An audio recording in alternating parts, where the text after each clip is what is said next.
सारी कांग्रेस तो बीजेपी में आ गई। कांग्रेस सरकार कैसे बनाएगी ये मैं नहीं कह रहा, बीजेपी के अध्यक्ष, हरियाणा के अध्यक्ष ओम प्रकाश धनखड़ कह रहे हैं। एक एक नेता का नाम उन्होंने लिया। दरअसल इस वक्त मैं चरखी दादरी की नई राज मंडी में हूँ और यहाँ पर भिवानी महेंद्रगढ़ लोकसभा क्षेत्र की बीजेपी रैली है। धर्मवीर सिंह यहाँ से सांसद हैं और इसी रैली में ओम प्रकाश धनखड़ ने कहा कि कांग्रेस सारी बीजेपी में आ चुकी है। कांग्रेस के बड़े बड़े नेता बीजेपी में आ चुके हैं। उन्होंने कुलदीप बिश्नोई का नाम लिया। उन्होंने धर्मवीर सिंह के बारे में भी कहा कि वो कभी कांग्रेस में हुआ करते थे लेकिन आज बीजेपी में हैं। राव इंद्रजीत का नाम उन्होंने लिया। तमाम बड़े नेताओं का नाम उन्होंने लिया जो किसी वक्त में कांग्रेस की शान थे, कांग्रेस के कद्दावर नेता थे, लेकिन आज वो बीजेपी में है। बीजेपी की शान उन्हीं नेताओं से है। लबोलबाब ये इस रैली के माध्यम से मैसेज देने की कोशिश की गई कि जो नेता हैं वो बीजेपी में है, जो ताकत है वो बीजेपी के पास है, कांग्रेस के पास कुछ नहीं। कांग्रेस खोखली हो चुकी है। आपको सुनाते हैं कौन कौन नेता क्या कह रहे हैं। तुम कहते हो सरकार बनाओगे, अरे सैलजा के पिताजी का कभी प्रभाव होता था सिरसा इलाके में, दलवीर सिंह का, सैलजा का, हमने वाली सुनी। सुरजेवाड़े का कभी असर होता था, कैथल में, जींद में शमशेर सिंह का और रणदीप का, तब में भाई उसका काटा काटा जैसे रामविलास जी कहते हैं। और जयपुर से जाके जो राज्यसभा मारना पड़ा, हरियाणा से नहीं बदल दिया।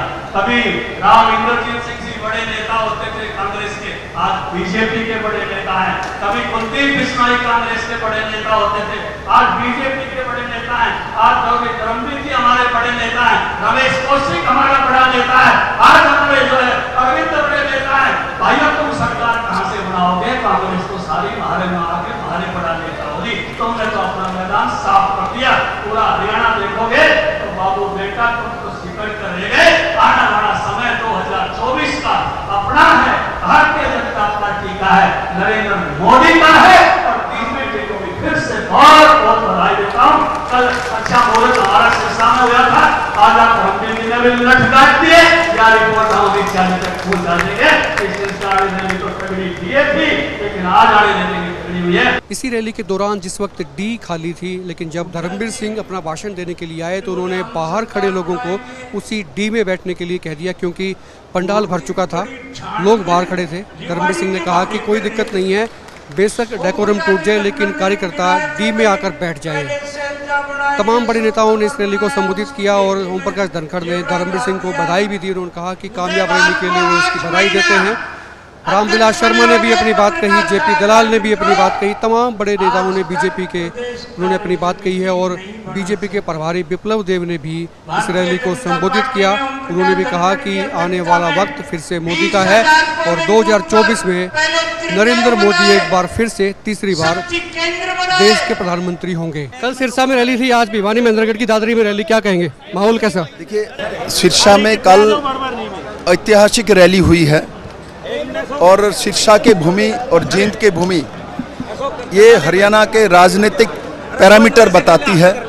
और माननीय यशस्वी गृह मंत्री जी अमित भाई शाह जी आए थे और जिस तरीके से सिरसा के जनताओं ने जनढल के साथ माननीय गृह मंत्री जी को स्वागत किया, और इससे मेरा पूरा विश्वास है अगले लोकसभा इलेक्शन में हरियाणा को किस तरफ जा रहा है और क्या करने वाले हैं, ये कल अमित भाई शाह जी को हरियाणा के जनता ने सिरसा से बता दिया है। और आज इस धर्मभूमि में जहां खड़ा हूं, धर्मवीर जी हमारे सांसद है, यहां के बड़े मात्रा में जो जनता और एक जोश के साथ आए हैं, ये भी प्रमाणित करता है। एक तरफ राजनीतिक भूमि में भी कल सिग्नल दिया हुआ है, आज धर्म की भूमि से भी वही दिशा दिया है जो मोदी जी के नेतृत्व में 10 के 10 लोकसभा का सीट हरियाणा भाजपा को देने वाले हैं। अखिलेश यादव का बयान है कि विपक्ष इकट्ठा हो जाए, पीएम चेहरा बाद में हो जाएगा पहले। जिसके पास जमीन ही नहीं है वो खेती करने चले। इनके साथ एक फोटो उठा हमारा, इनके साथ फोटो उठा हमारा, अच्छा कार्यकर्ता है।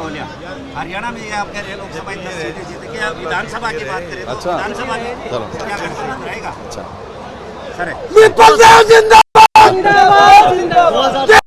प्रधानमंत्री 10 के 10 लोकसभा सीट हमारे पास है तो हम ही जीतेंगे। तो विधानसभा की बात की जाए तो क्या भाजपा गठबंधन के साथ जीतेगी? देखिए, विधानसभा जब आएगी तब तय से करेंगे। भाजपा पिछले विधानसभा अकेले लड़े थे और भाजपा जिस गति से पन्ना प्रमुख से लेके संगठन में काम किए जा रहा है और हरियाणा के लोगों का आशीर्वाद है, बिना पर्ची बिना खर्ची मनोहर लाल खट्टर जी ने शुरू किया है। जिस हरियाणा में बिना पैसा नौकरी होती नहीं थी, उस हरियाणा में आज ट्रांसफ़र पोस्टिंग अपने आप हो जाता है, नौकरी अपने आप हो जाती है। ये बहुत बड़ी बात है, जनता जानती है, गरीब जानता है, और उसी दिशा में केंद्र और राज्य सरकार मिलकर काम कर रहा है। अभी हमारा लक्ष्य माननीय प्रधानमंत्री नरेंद्र भाई मोदी जी को तीसरी बार बैठाना, इसीलिए बैठाना है। मोदी हमारे मजबूरी है, मोदी जी को मजबूरी नहीं है कि मोदी जैसा प्रधानमंत्री हमको चाहिए। ये हर माता, हर बुजुर्ग, हर बच्चे, हर नौजवान जानता है। उसी दिशा में हम सब मिलकर काम कर रहे हैं। जो कार्यकर्ता अपनी गाड़ी लेके बगैर किसी से कोई साधन मांगे, बगैर तेल डलवाए, भूखे प्यासे जिस लगन से आए हैं, उनका बहुत बहुत आभार। विप्लव देव ने कहा कि मोदी को भी जिताओ और यहाँ के जो मौजूदा सांसद हैं उनको भी जिता के भेजो। भाजपा को कोई भी नहीं हटा सकता, न मेरा सांसद का हरा सकता है, न मेरे एमएलए को हरा सकता है। मित्रों, क्योंकि हरियाणा के लोग भविष्य पहचानता है। मैं आज के दिन में लोकसभा का सांसद हूँ, और तकरीबन यही होता है कि जो सांसद लड़ना चाहता है उसको आमतौर पर टिकट दे देते हैं। इसलिए मैं भी अपने सभी लग रहे हैं, अपने अपने जो भी मौके के सांसद हैं सारे देश में, वो रैलियां भी, सारे प्रोग्राम भी कर रहे हैं, उनमें मैं भी शामिल हूँ। बहुत मजबूत स्थिति है और इसमें खासकर महिला मोर्चा बहुत स्ट्रॉन्ग है। इस बार महिलाएं अपनी ताकत दिखाएंगी। पूरी फौज आ रही है जी, और मैं आपको बताऊं इतनी ज्यादा भीड़ है रास्ते में कि जाम लगा हुआ है। कम से कम 10 बसें हमारे महिला मोर्चा की एक साथ एंट्री करेंगी। मोर्चे में मोर्चा, महिला मोर्चा। क्या बात है। आप कहाँ से आए मैडम? सर हम नारनौल से। नारनौल से? महेंद्रगढ़ नारनौल से काफी लोग आए। जी बिल्कुल सर। आप पदाधिकारी हैं पार्टी में? जी, मंडल अध्यक्ष नारनौल सपना गुप्ता। माहौल क्या है वहाँ दक्षिण हरियाणा में? सर ऐसे 2024 तक ये इतना गर्म माहौल रहेगा कि 2024 तक विपक्ष सिर्फ बात बना सकता है और हम अपना काम करके निकल जाएंगे। अमित शाह जी और मोदी जी, इसका तोड़ विपक्ष के पास, कांग्रेस के पास, किसी के पास नहीं है।